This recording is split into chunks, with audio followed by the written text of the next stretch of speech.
Hello everyone, welcome back to my channel Milestones in Biology. So today's video's topic is factors affecting enzyme activity. अभी तक हमने सब पढ़ लिया, हमने पढ़ा एंजाइम कैसे डिस्कवर हुआ, हमने उसके जो कैरेक्टरिस्टिक्स हैं, एक्शन कैसे करता है, इनहिबिट कैसे होता है. We had a talk about all these topic. But अब जो हम टॉपिक पढ़ने वाले हैं वो बहुत इंपॉर्टेंट है क्योंकि एंजाइम्स की एक्टिविटी जो है वो किस तरीके से इफेक्ट होती है और कौन से फैक्टर्स इफेक्ट होते हैं that we are going to discuss today. So first factor which we will be discussing is temperature. Temperature समझाने के लिए मैं एक ग्राफ बनाती हूं. दिस इज एंजाइम एक्टिविटी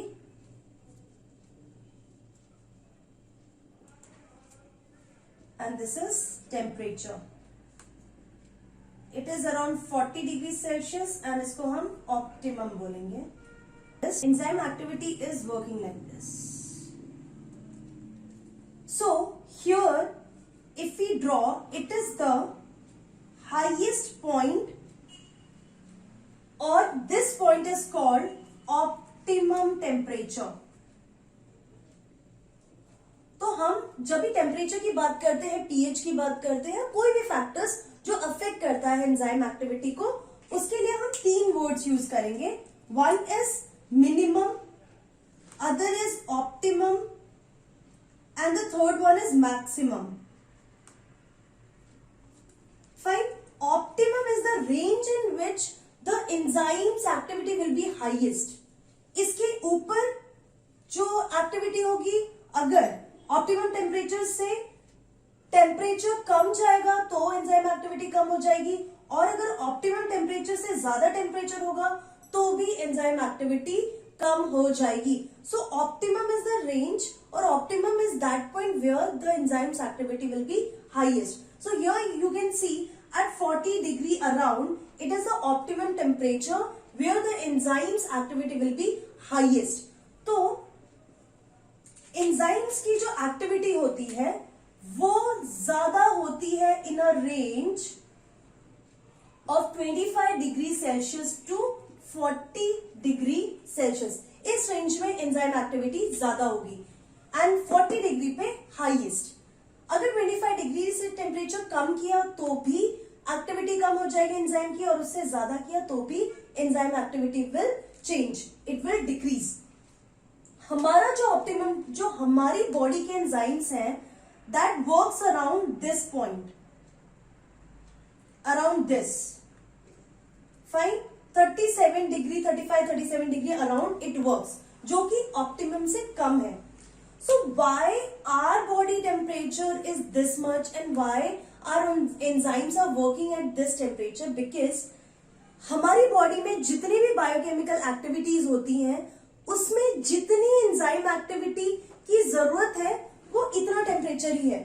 इससे ज्यादा अगर टेम्परेचर इंक्रीज करेंगे उतने एक्टिविटी की जरूरत नहीं है हमारी बॉडी में. So this is the best temperature at which the enzymes will be working and it is the suitable activity of the enzyme for our body. उससे ज्यादा नहीं. बट आप ऑब्जर्व क्या करेंगे, हम लोगों को फीवर होता है या कोई इंफेक्शन हो जाता है, during that time the temperature will increase.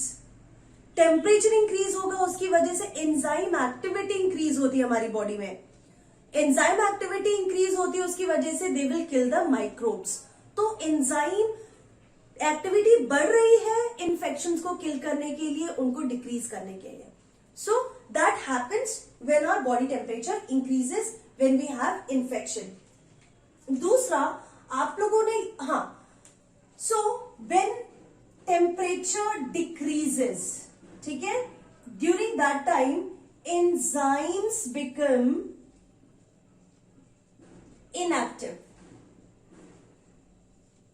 And when temperature increases, जो ऑप्टिमम टेम्परेचर से ज्यादा हो जाएगा, the enzymes will B denatured.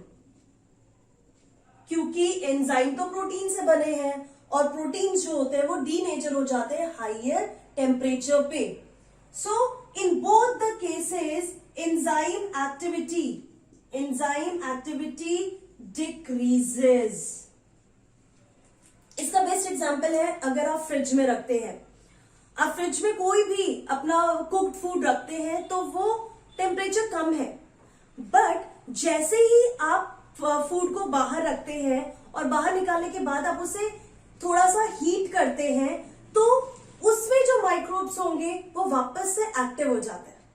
ठीक है, तो लो टेम्परेचर पे organisms and enzymes will be inactive, but as soon as they will get the suitable temperature they will again become active.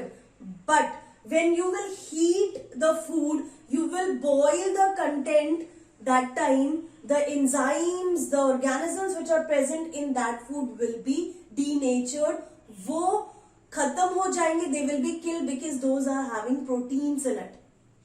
So this is what application we are having in our day to day life. So this is very clear. Enzyme activity will decrease when the temperature will be decreased, enzyme activity will increase when temperature is increased, but to a limited temperature. पहले जब temperature increase होगा, enzyme activity भी increase होगी, but after some time when the temperature will increase, the enzyme activity will decrease. So always remember this. There are some enzymes which even work at higher temperature. Those enzymes you will get in the bacterias which lives in higher temperature, जैसे कि thermophilus bacteria जो hot water spring में रहते हैं, and these belongs to archaebacteria. फाइन, ये monerans है, archaebacterias. वो बैक्टीरिया जो हाई टेम्परेचर पे सर्वाइव करते हैं उनको थर्मोफिलस बैक्टीरियाज कहते हैं. These bacterias are having thermostable enzyme. ये जो एंजाइम है हम यूटिलाइज करते हैं, ये जो थर्मोस्टेबल एंजाइम इन बैक्टीरियाज, इस बैक्टीरिया का मैं नाम मेंशन कर देती हूं, that is Thermus aquaticus. Thermus aquaticus. So ये जो बैक्टीरिया है इसमें एक एंजाइम होता है जिसको बोलते हैं Taq polymerase. This is a special type of DNA polymerase and this is used in a technique of biotechnology, PCR, polymerase chain reaction. And here in this technique the temperature goes out above the 90 degree Celsius. 90 degree Celsius से भी ज्यादा temperature जाता है इसमें.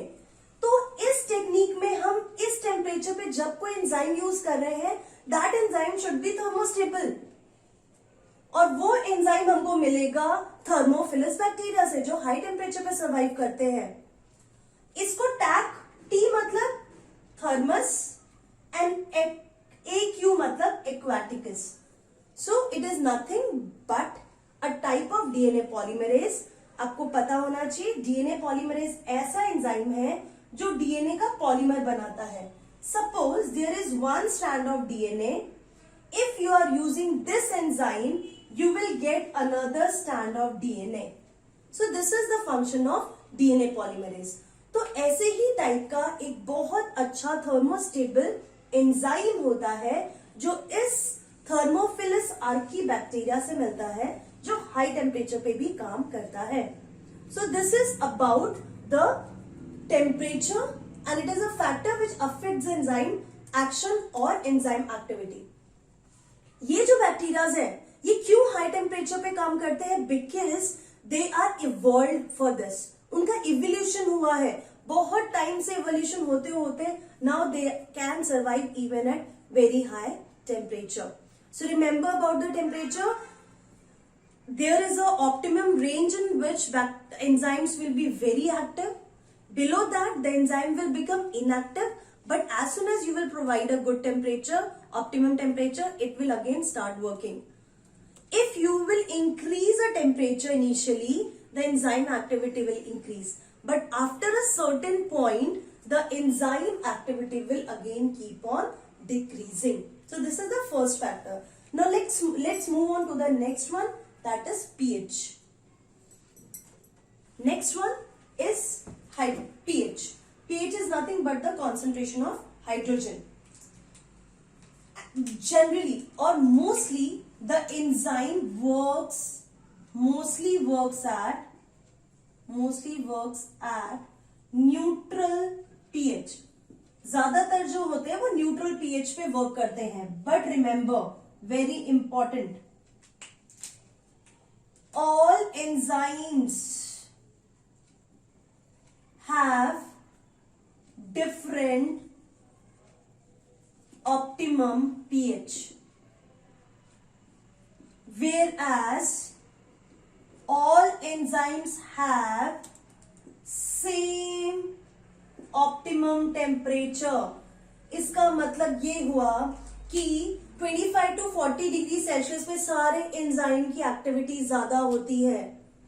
उससे कम हुआ या उससे ज्यादा हो तो एक्टिविटी विल अफेक्ट. बट जब हम पीएच की बात करते हैं तो सारे एंजाइम्स का अपना ऑप्टिमम पीएच होता है. सारे एंजाइम का अलग अलग ऑप्टिमम पीएच होता है. एग्जाम्पल में if I consider, first example is salivary amylase. Salivary amylase is having optimum pH 6.8. Pepsin जो हमारे डाइजेस्टिव जूस में होता है और स्टमक में सिक्रीट होता है, इसका ऑप्टिमम पीएच है 1.2 to 1.8. अगर मैं बात करूं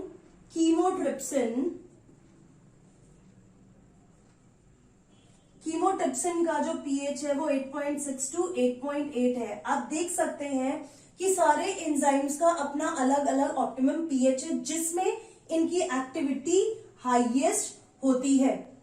अगर इस पीएच में इंक्रीज या डिक्रीज हुआ, इंक्रीज और decrease in pH, enzyme activity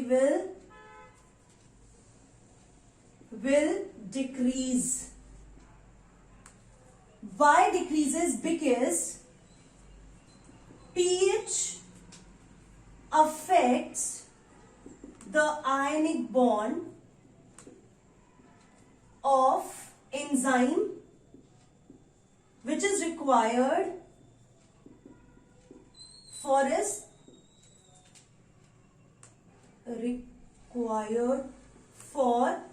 its function. Enzyme के फंक्शन जो होता है, एंजाइम का जो 3 डायमेंशनल स्ट्रक्चर जो होता है वो इसके आयनिक बॉन्ड की वजह से होता है. और this pH is going to affect the ionic bond of the enzyme. That is why increase and decrease in the pH, optimum pH of that particular enzyme will affect its activity. Now next is the substrate concentration. So please take a screenshot, then I will move to the next. So last is substrate concentration. So before I start this, you should know that the enzyme is having more than one active site. तो enzyme के पास एक से ज्यादा active site हो सकते हैं. So suppose I am taking an enzyme which is having 100 active site enzymes में, and in this we are adding 10 substrate molecule and we are getting the result 10 products. Clear है ये कि 100 active site पे सिर्फ 10 active sites पे ये substrate लगे हैं बिकॉज 10 सबस्ट्रेट मॉलिक्यूल्स हैं and hence we are getting the product. Now if you are adding, suppose 20 substrate molecule आपने ऐड किया, फिर आपने ऐड किया 50 सबस्ट्रेट मॉलिक्यूल, फिर आपने ऐड किया 100 substrate molecule, and then you have add 120 substrate molecule.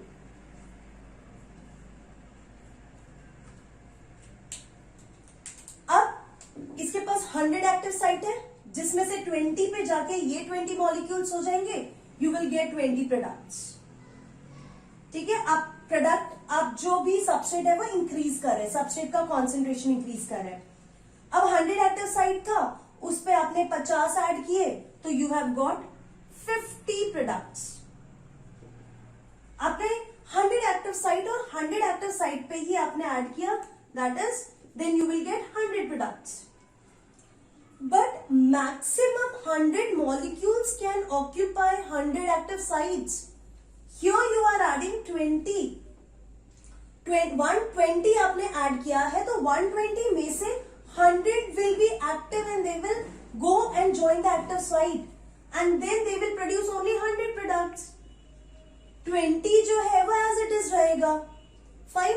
सो पहले इनिशियली अगर मैं इसको ग्राफ के थ्रू आपको समझाऊं, this is the graph, this is substrate concentration, यहां हम लिखते हैं एंजाइम एक्टिविटी। तो हुआ क्या, पहले हमने सबस्ट्रेट कॉन्सेंट्रेशन बढ़ाया बढ़ाया बढ़ाया, 100 तक लेके गए सबस्ट्रेट कॉन्सेंट्रेशन। उसके बाद जैसे ही आपने 120 पे लेके आए, इट हैज बिकम स्टेगनेंट। जो एंजाइम एक्टिविटी है वो स्टेगनेंट हो गई, उसी स्टेज पे रहेगी। Why? Because maximum active site is 100। उसके बाद आप कितने भी, आप 200, 500 कितना भी करोगे, जो एंजाइम एक्टिविटी है that will remain same, because maximum वो 100 प्रोडक्ट एक बार में बना सकता है, because it is having only 100 active sites. So remember that जितने एक्टिव साइट होंगे उतने ही मॉलिक्यूल्स एक बार में एंजाइम के साथ बॉन्डिंग करेंगे, बाइंड करेंगे, एंड उतने ही हमको प्रोडक्ट्स मिलेंगे। सो एक पर्टिकुलर कॉन्सेंट्रेशन के बाद, पहले आप कॉन्सेंट्रेशन इंक्रीज करेंगे तो एंजाइम एक्टिविटी इंक्रीज होगी, but after a particular concentration the enzyme activity will remain the same. So this is what having effect of substrate concentration on the enzyme activity. So it's all depend on the active site of the enzyme. So this is all about today's video. In today's video I have taught you about the factors affecting enzyme activity. In that we had to talk about temperature, we had to talk about pH and the substrate concentration. Temperature जो होता है उसके increase and decrease होने से सारे enzymes पे असर होता है। टेम्परेचर डिक्रीज करेंगे एंजाइम इनएक्टिव हो जाएगा, टेम्परेचर बढ़ाएंगे तो एंजाइम इनिशियली एक्टिविटी बढ़ाएगा, बट आफ्टर सर्टेन टाइम जब मैक्सिमम एक्टिविटी हो जाएगी उसके बाद एंजाइम, मैक्सिमम टेम्परेचर हो जाएगा उसके बाद enzyme activity will decrease. So it is a optimum range in which enzymes activity will be highest. Second is, जैसे आप टेम्परेचर ज्यादा करते हैं तब एंजाइम जो है वो डीनेचर हो जाता है, because enzyme is made up of protein, and protein का जो 3 डायमेंशनल स्ट्रक्चर होता है वो हाई टेम्परेचर पे एंजाइम का 3 डायमेंशनल स्ट्रक्चर को डिस्टॉर्ट कर देता है और एंजाइम किसी काम का नहीं रह जाता। Same with the pH, but in case of pH हर एक एंजाइम का अपना अलग ऑप्टिमम पीएच होता है, and pH increase and decrease करने से एंजाइम की एक्टिविटी भी डिक्रीज होगी क्योंकि एंजाइम इनएक्टिव हो जाता है। And with the concentration, substrate concentration, क्योंकि एक्टिव साइट लिमिटेड होते हैं, एक्टिव साइट जितने हैं उतने ही सबस्ट्रेट बाइंड होंगे और उतना ही प्रोडक्ट मिलेगा। बट एक बार सारे एंजाइम के एक्टिव साइट सैचुरेट हो जाएंगे, उसके बाद there will be no increase in the product, means there is no increase in the enzyme activity. So this is all about today's video. See you in the next video where I will teach you a very important topic. Just wait and watch. Hope you will like my video. If you liked it, please don't forget to like, subscribe and share my videos. Thank you so much. Have a nice day and keep learning and be safe.